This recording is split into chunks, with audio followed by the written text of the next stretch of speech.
Good morning, everybody. Welcome back. Thorne's Hallman has got selections here for Wednesday, November 15th. For again today's play of the day, quick recap what happened yesterday. We had a nice winner in hockey with the Panthers -1.5 at even money on Caesars. Wasn't easy. In fact, it was a pretty crazy third period. But out of the way, Florida eventually had a lead, scored an empty netter, and won the game 5-3. So nice winner for us. Look for the winner here on Wednesday. And for today's play of the day, going to college basketball, going to look at a matchup between Georgetown and Rutgers, taking place at around 8:30 p.m. Eastern Time. And for this game, I'm going to take the total in this one. I'm going to take the under 135.5 at -110 on FanDuel. Time recording of 3 a.m. Eastern Time. Covering why we're going to take the under in this matchup. First reason, the total's already been plummeting as it opened up, or at least from what I saw a couple hours ago, at 136.5. Now it's mostly down to 134.5.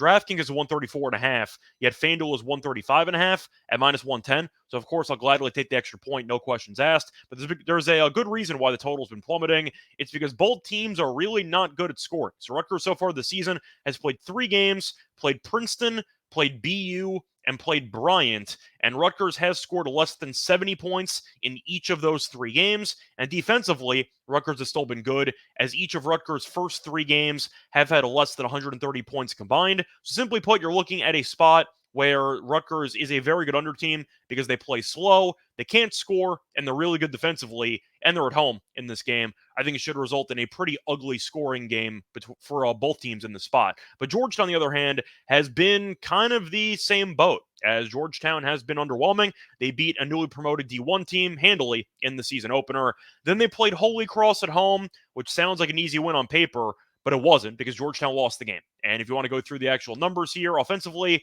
Georgetown only scored 67 points in that game, while you're looking at defensively giving up 68. So Georgetown has also been a pretty decent defensive team in terms of points allowed, and offensively, they have not exactly been great. I think it should result in a low-scoring game once again between these two teams, and pace or lack thereof should be our friend in this matchup because both teams are right next to each other and they both go very slow. So Georgetown ranks 284th in offensive tempo, according to KenPom, while Rutgers ranks 281. So both teams love to play in the half court. I don't exactly expect many fast break opportunities for these teams. I expect a lot of really long possessions, a lot of late shot clock situations, which should limit the possessions for both sides, which should result in less shots in general for this game, which bodes well for the under. And you're looking at the actual defensive numbers for Rutgers. This team's been solid. Rutgers ranks 36th in the nation in defense efficiency, according to KenPom. So I do think that Georgetown might have some problems scoring more than 60 and change in this game, which bodes well for the under. And to go through the actual,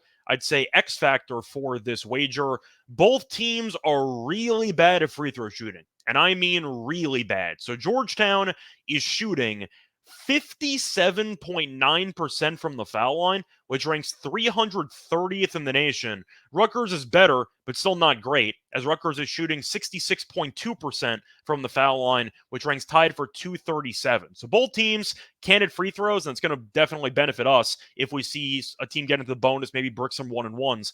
But with both teams not being able to capitalize on free opportunities at the charity stripe, I do think that you'll see another reason why this game might go under. And Rutgers also is going to be a little bit shorthanded. Most of the main players are playing, but they will be missing forward Mowat Mag, who ended up having a knee injury. He's probably not going to play. 7.8 points per game, 5.3 rebounds per game last year. So you're looking at Rutgers being a little bit shorthanded on the front line, but it's mostly just based on Rutgers being a great under team so far this season.